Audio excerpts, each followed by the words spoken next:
Tahap pertama yang perlu dilakukan dalam pengembangan application architecture adalah step 1, yaitu select reference model, viewpoints, dan tools. Di tahap ini, yang dilakukan adalah mereview dan memvalidasi prinsip pengembangan aplikasi, memilih application architecture resource, memilih application architecture viewpoint yang akan digunakan, dan mengidentifikasi tools yang akan digunakan berdasarkan viewpoint yang telah diidentifikasi sebelumnya. Nah, tahap-tahap yang perlu dilakukan dalam tahap ini adalah yang pertama, determine overall modeling process, identify required catalogs of application building blocks, identify required matrix, identify required diagram, dan identify types of requirement to be collected. Tahap selanjutnya yang perlu dilakukan adalah step 2, yaitu develop baseline application architecture description.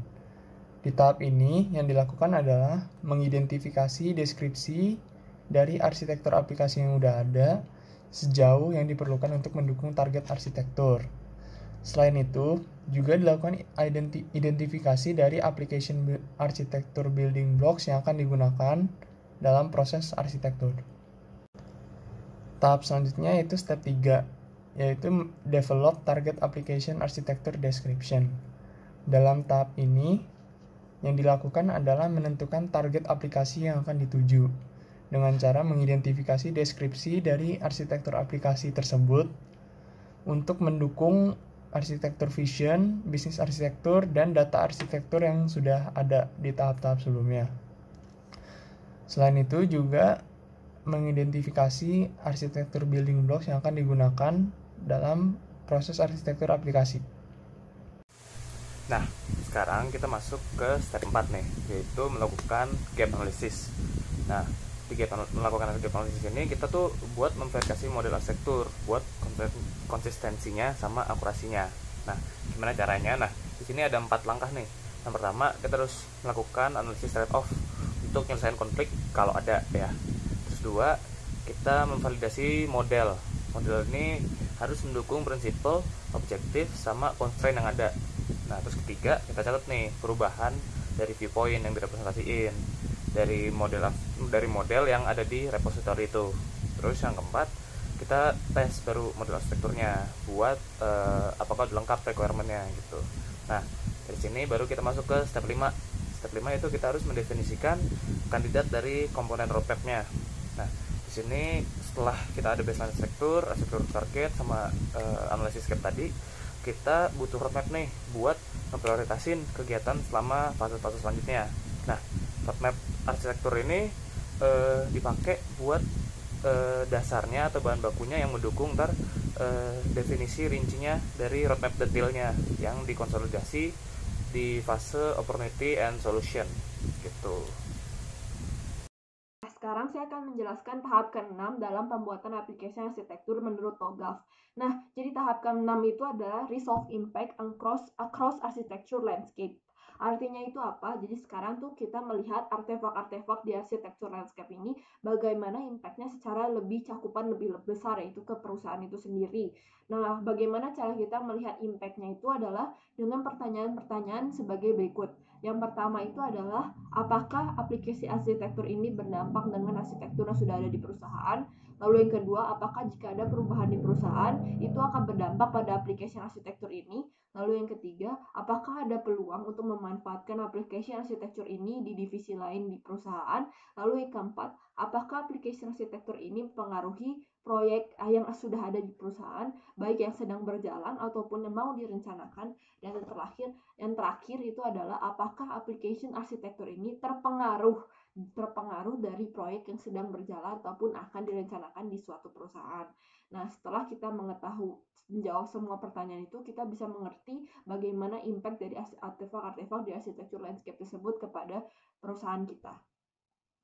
Jadi tahap ketujuh dari pembuatan aplikasi arsitektur menurut TOGAF itu adalah dengan cara kita mengkondak formal stakeholder review. Jadi di tahap ini yang kita lakukan itu adalah kita melakukan review kembali terhadap motivasi awal dalam pembuatan proyek arsitektur ini serta statement of architecture work terhadap application arsitektur yang dipropose di tahap ini.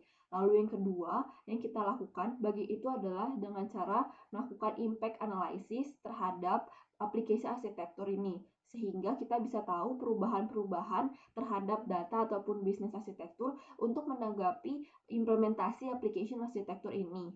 Lalu yang terakhir adalah kita menentukan juga batasan pada teknologi arsitektur, terutama pada infrastruktur untuk implementasi aplikasi arsitektur ini. Itu adalah tahap ketujuh, yaitu adalah conduct formal stakeholder review. Jadi sebelum kita meminta persetujuan dari stakeholder, kita mereview kembali aplikasi arsitektur yang akan kita propose sehingga aplikasi tersebut juga dapat disampaikan kepada stakeholder dengan baik dan sesuai. Step 8, yaitu finalize the application architecture. Nah, pada tahap ini kita akan melakukan finalisasi terhadap arsitektur aplikasi. Nah, dalam melakukan finalisasi ini ada 6 hal yang harus kita perhatikan, yaitu yang pertama, memilih standar untuk setiap building blocks. Nah, sebaik mungkin kita harus menggunakan standar yang telah ada dari model referensi yang telah kita buat pada dokumen repository. Nah, yang kedua, dokumentasikan secara lengkap setiap building blocks.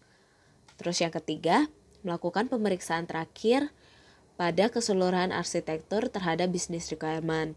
Nah, pada tahap ini juga kita harus mendokumentasikan setiap alasan dalam pengambilan keputusan building blocks. Yang keempat, dokumentasikan laporan akhir dari requirement traceability. Lalu, yang kelima, dokumentasikan pemetaan terakhir arsitektur dalam arsitektur repository. Jadi dari building blocks yang ada, identifikasi bagian-bagian yang bisa digunakan kembali dan cantumkan dalam arsitektur repository. Lalu yang terakhir, finalisasi semua produk kerja seperti analisis kesenjangan. Step ke-9, yaitu merupakan step terakhir dari application arsitektur ini. Nah, ada 2 hal penting yang harus diperhatikan, yaitu adalah kita harus mendokumentasikan setiap alasan dalam pengambilan keputusan building blocks dalam dokumen arsitektur definition ini.